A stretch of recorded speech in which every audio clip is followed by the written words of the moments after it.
Hay 3 niveles de la comunicación. Es el cuerpo, el lenguaje y la emoción. Tips para ser un buen negociador. Es muy poderoso saber en qué momento tirar preguntas abiertas o preguntas cerradas. Lo que hace también muy difícil una negociación es cuando no tenemos toda la información. El punto principal es, yo tengo que tener muy claro los números en la negociación. Tú ahí, así sentado, me estás comunicando porque tienes cierta corporalidad. Aunque no digas nada, me estás comunicando. ¿Qué te estoy comunicando?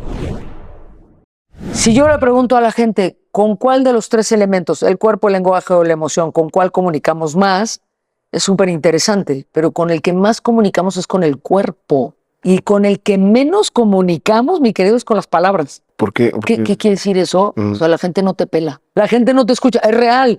Esos son estudios formales en donde con lo que menos comunicamos es con el lenguaje, con lo que más comunicamos es con el cuerpo. O sea, si yo te digo, eso es uno negociable, a que yo te diga, ¿no? Suponte que yo tomo el mismo tono de voz y la misma emocionalidad, pero cambio mi corporalidad.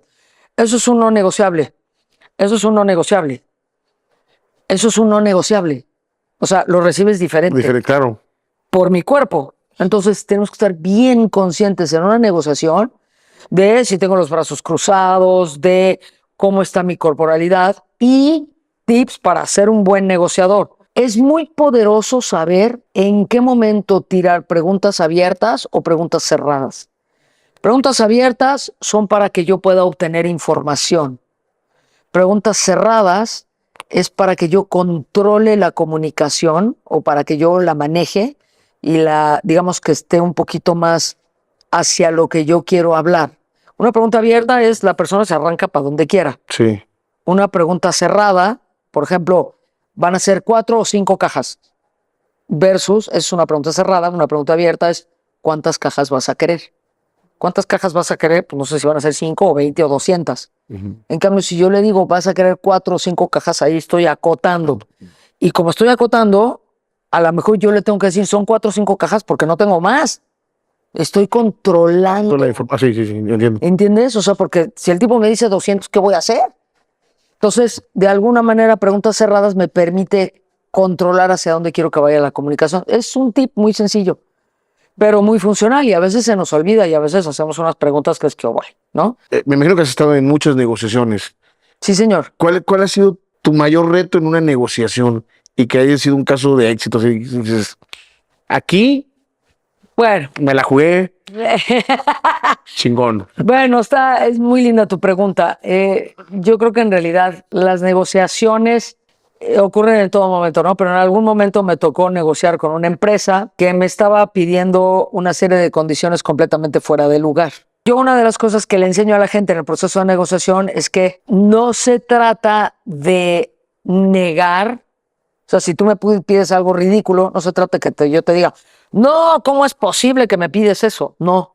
El chiste de eso es poner una condición 3 veces más ridícula, de tal forma que pues a la otra persona le cae el 20. Entonces, por ejemplo, si tú me dices, oye, pues yo quiero que me des 80% de descuento, que es como ridículo, ¿no? Y entonces yo te puedo decir, claro, si tú me pagas en rupias, en efectivo, ¿no? Claro, si tú me pagas mañana en dracmas griegos, bueno, con mucho gusto yo te doy. Entonces la persona se va a quedar, oye, pero ¿cómo lo consigo? Híjole, sí está difícil, ¿verdad? Y en ese momento te mantienes en silencio y la otra persona dice, se me hace que estoy pidiendo algo fuera de lugar. Bueno, y ahora al revés, ¿cuál ha sido tu negociación más difícil? Bueno. Y que digas, también la libré, también la libré. No, también he tenido negociaciones donde también he perdido, pero digamos, las negociaciones más difíciles son, como te decía yo, cuando la gente no sabe negociar, cuando la gente no escucha. O sea, tú le dices, en serio, hola, ¿cómo estás? Y te contestan martes.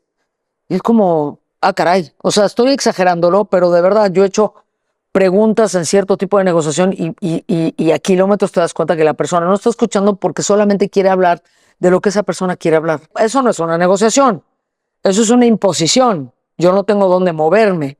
En una negociación tengo que tener un espacio para moverme. Entonces, bueno, si mi contraparte no escucha. O, por ejemplo, también me ha tocado espacios en donde aparentemente estoy negociando con la persona que va a tomar la decisión, pero no lo es. y resulta que yo no me entero que es otra persona. Entonces estoy negociando con la persona equivocada a pesar de que yo ya pregunté y de que yo ya verifiqué, pero resulta que es alguien más que toma la decisión. Entonces, pues así como. Lo que hace también muy difícil una negociación es cuando no tenemos toda la información. Y en general en las negociaciones no siempre tenemos toda la información. Entonces hay que ser muy hábil en cachar o tener preguntas para ver por dónde, ¿no? Por dónde brinca la liebre, pero pues no siempre te van a decir las cosas. O sea, es una combinación de todo al final del día. Sí, De claro. todos esos elementos de la parte corporal, de la parte verbal, y te tienes que estar atento a todo esto, ¿no? ¿Cómo nos aseguramos o cómo te aseguras hacer negociaciones a largo plazo? Las negociaciones a largo plazo se basan en la confianza. Ok. Entonces, si yo voy a hacer una negociación a largo plazo, yo me tengo que presentar como una persona confiable. Para empezar, pues no puedo llegar tarde. Lo que hace que yo sea confiable es que, digamos, de alguna manera hago lo que digo. Entonces, si yo le digo a la persona, oye, te voy a mandar el documento y no le mando el documento, pues no voy a estar siendo confiable. Por un lado, tiene que ver con esta parte de generar confianza. Muchas veces en las negociaciones, como en la venta, una vez que se cierra, también se trata de dar algo extra. O sea, darle un poco más al cliente de lo que no esperaba y que dijera, ah, caray, ¿no? Que también eso es muy poderoso. Pero yo te diría, el punto principal es en unas negociaciones donde sí se involucran números, yo tengo que tener muy claro los números en la negociación. Tengo que saber en qué momento me paro de la mesa de negociación porque no me conviene. Tengo que saber hasta dónde sí puedo ir, hasta qué número puedo manejar, si me tiran una contraoferta, cómo lo puedo manejar. O sea, tengo que tener muy bien mis números. Y mi experiencia es que la gente no prepara los números o tiene los números preparados de un día anterior. Y eso no es preparar una negociación, mi querido. Yo tengo que ver los números en la industria, en otra unidad de negocios. ¿Qué pasa si me piden más volumen, si me piden menos volumen? O sea, me tengo que preparar. Yo sé de gente que en una negociación, por no llegar preparado, se les cae toda la negociación. Cuando ya casi están por cerrar. Bueno, y la otra, ¿no? Cuando ya están a punto de cerrar, ese es un clásico, ya están a punto de cerrar y por querer un punto más o 2 puntos más porcentuales o 5% más, menos, o sea, menos de descuento, no sé qué, se cae toda la negociación. Eso es súper fuerte. Si yo voy a entrar a una negociación y estoy, pues seguramente muy ansiosa, bueno, pues es porque quiero controlar muchos de los puntos de la negociación y no entro con rango de flexibilidad. O sea, un buen negociador que conoce bien sus números y que viene bien preparado tiene un amplio rango de flexibilidad. Entonces puedo manejarlo con diferentes parámetros o puedo manejarlo con diferentes circunstancias.